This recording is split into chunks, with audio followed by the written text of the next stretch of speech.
Mikal Bridges comes up huge against the Portland Trailblazers as we end the 4-game road trip with the record of 2-2. What's up, guys? It's your boy Dariel. Let's get right into today's video. Are you kidding me? Are you kidding me with that Mikal Bridges game-winning tray ball? Especially after the whole hoopla with the whole minutes about Coach Thibs, which I'm 100% going to get into a little bit later in this video. But yo, this is the frustration that all Knicks fans have with Mikal Bridges. I don't know what it is. Maybe he needs something to fire him up in order to really play well. But yo, Mikal Bridges had a game tonight. 33 points, 13 of 21 from the field, 2 of 4 from three-point line, converting 5 of his 6 free throws, grabbing 4 rebounds, 4 assists, 1 steal in the 41 minutes that he played. Highlighting the 41 minutes because, again, today started off with that whole Stephen Bundy report for the New York Post. Oh my God, I can't believe that might get a little murky. But again, focusing on Mikal Bridges' game, I want to focus in on the field goal attempts. He was 13 of 21 from the field. This is what we need from Mikal Bridges. This is the guy that we traded for. Now, I understand that Jalen Brunson is out of the lineup, so the opportunity for Mikal Bridges to be more aggressive, it's a lot more greater than if Jalen Brunson was playing in a game. The offense really flows around Jalen Brunson. He's the one with the ball most of the time. He's the one creating the plays for himself and others. I understand that. But if you take a look at the box scores from the previous games, Mikal Bridges did not have 21 attempts. Mikal Bridges was not this aggressive. And after that buzzer beater tonight against the Trailblazers, I just started to think to myself, and I started to think about what did Mikal Bridges' season look like when he was with the Brooklyn Nets. Now, the season that I'm talking about particular, I'm talking about the full season that he had with the Brooklyn Nets. Because when Kevin Durant got traded from Brooklyn to Phoenix, that was midway through the season. And I remember that because it was in the middle of the whole Super Bowl hoopla, and I remember the NBA just taking over the headlines. But then the following season is when Mikal Bridges had a full season with the Brooklyn Nets. And that was the 2023-2024 season where he averaged 19 points, 4.5 rebounds, 3.6 assists, and he actually played in all 82 games of that season. And now I'm looking at the field goal numbers. This is what tells me how aggressive Mikal Bridges was being. He was pretty much, I don't even want to say pretty much, he was the focal point of the offense. And for the season, he was averaging 7 field goals made on 16 field goals attempted, which equated to 43%. Three-pointers, he was averaging 2.7 three-pointers made on 7.2 three-point attempted, which equates to 37%. Now, again, five first-rounders giving up for Mikal Bridges, Bogdanovich as well, and seeing what we've been getting from Mikal Bridges for the entire season. Knicks fans were frustrated. We're not happy. It's a really long seesaw of a season for Mikal Bridges. But if we get this Mikal Bridges, not 33 points, because obviously Jalen Brunson coming back, he's going to be the focal point of the offense. But we need Mikal Bridges just to be this aggressive, man. 21 field goal attempts. That's the Mikal Bridges we need, because when he's part of the offense, it's not going to feel like he's going to be standing in the corner and just watching Cat and Jalen Brunson do their pick and roll magic. If Mikal Bridges is an essential part of the lineup, then whoever we face off in the playoffs, there's multiple problems that the defenders are going to have to face in the playoffs. Mikal Bridges, if he's in the corner, but then if he comes off a curl and he's aggressive with those looks, the defense is going to have to respect that. And tonight's game with the Portland Trailblazers, that game was super clunky. That game was the refs calling a foul every other second. That's something that I really wish the NBA would take a look at. But Mikal Bridges, hands down, this is, besides the Christmas Day game against the San Antonio Spurs, this is hands down the best game that he's had in the New York Knicks uniform.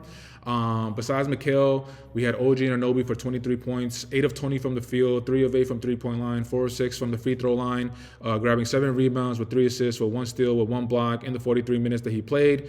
Cat had 21 points, 8 of 12 from the field, 2 of 4 from three-point line, 3 of 4 from the free throw line, grabbing 7 rebounds, 4 assists, 2 steals, 1 block in the 39 minutes that he played. Deuce, my man, 11 points, 4 of 12 from the floor, 3 of 7 from three-point line, attempting no free throws, dishing out 5 assists with 1 rebound, with 4 steals and 2 blocks in the 38 minutes that he played. Josh Hart had a similar stat line with 11 points, 4 of 14 from the floor, 2 of 6 from three-point line, 1 of 2 from the free throw line, 11 rebounds, 9 assists, 1 steal in the 42 minutes that he played. Before I talk about Deuce, let me focus in on Josh Hart a little bit. So Donovan Clingan was guarding Josh Hart for the most part, and the defense was blatantly obvious. We're going to let Josh Hart shoot as many times as he wants. Donovan Clingan had 2 feet in the paint while Josh Hart was at the three-point line. Now, Josh Hart, I've said time and time again that Josh Hart, it seems like he always makes the timely shots. But tonight, looking at the numbers, 4 of 14 from the floor, 2 of 6 from three-point line, like he couldn't hit water if he was standing on a boat. And if I have that idea of Josh, of being able to hit timely shots, that might be a little bit something that we might have to take a look into. Josh Hart is not someone known for his three-point prowess or his shooting ability. He has that ability to do so. But this is against the Portland Trailblazers. It's late in the season. I understand that, and it could be a one-off. I have the utmost confidence in Josh Hart, but looking at the numbers and watching the game live, and Josh Hart not being able to hit timely shots, like if Josh Hart hit some of those three-pointers, if he hit some of those field goal attempts, this game wouldn't have gone to overtime. So I don't think it's anything super important that we have to keep an eye on. But I'm looking at it with a side eye. But okay, that's Josh. Now moving on to my guy Deuce. So Deuce, after having a great game against the Sacramento Kings, I put out a video. The more recent video that I put out, the second half of that video, I talked about Deuce and the Sacramento Kings and his effort. Go check that video out. But tonight, it was a bit of a letdown. And with Jalen Brunson's absence, I keep saying that I'm looking at Mikal Bridges and I'm looking at Deuce McBride. Those are the 2 primary players that I'm looking at to see if how they're gonna pick up the productivity while Jalen Brunson is out. And if Deuce is gonna keep playing this type of way, like Mikal Bridges having a bit of a seesaw type of season, then I don't know how much faith I'm gonna have in him, especially going into the playoffs. Now, looking at the bench was, the productivity that we got was basically Cameron Payne and Landry Shamet. Cam Payne and Landry Shamet, they both ended with 6 points. They both were 3 of 6 from the field. They both attempted 1 3-point shot, which they didn't make. Cameron Payne ended with 1 assist. Landry Shamet ended with 2 rebounds. And this is another thing with the team going towards the end of the season, is the productivity off the bench is definitely a question mark.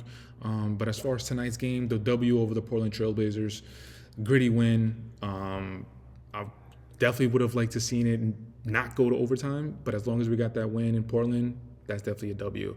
Now, moving on to the whole Mikal Bridges and Tom Thibodeau's dilemma.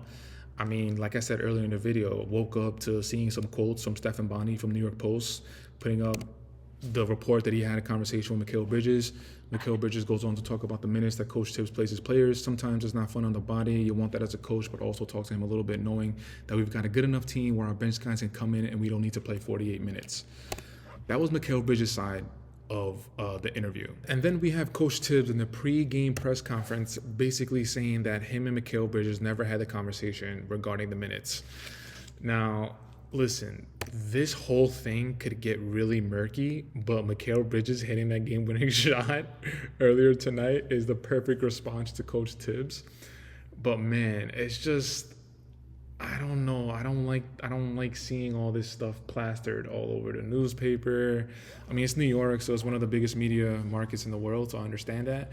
And I wonder how Mikal Bridges is feeling, because he's played with the Brooklyn Nets, and Brooklyn Nets are the little brother to the Knicks. So like whenever something happened with the Nets organization, it's not necessarily plastered all over the newspapers, but now like a small little quote like that is plastered all over the New York Post. And I wonder if Mikal Bridges, like, if he feels the gravity of the moment right now. But listen, man, I also feel like Coach Thibs might be the coach to be like, oh, you're gonna question my coaching philosophy? Okay, here you go with 43 minutes on March 21st, which is, I don't know, a Sunday. I feel like Coach Thibs might be that type of guy. But there were moments throughout tonight's game where Mikal Bridges hit a shot and then he pointed towards Coach Thibs as if like, oh, that was a good play that you drew up. So I don't know, maybe they have the type of relationship where they could call out each other and they have that amount of respect for each other. But just seeing that earlier today, it got me a little nervous. And like I said earlier in the video, this could be also something that is going to put a little fire underneath Mikal Bridges. Jalen Brunson is going to be out for another 2 weeks. So maybe Mikal Bridges, maybe this is a boost of energy that he needed. He needed something to really prove himself against. and we'll see what happens. But guys, I want to say thank you so much for checking out this video. Leave it in the comments. Let me know what you guys thought about the Knicks effort tonight against the Trailblazers. Let me know what you guys thought about Mikal Bridges coming up big with that game-winning shot. And you know what it is. Queens are nowhere. Queens get the money. Queens get the money, long time, no cash. Jalen Brunson for a speedy recovery, always and forever. Or should I say Mikal Bridges for president? No. It's still Taj Gibson for president, always and forever. OG Anunoby for Defensive Player of the Year. And until next time, I'll catch you guys on the next video. Peace.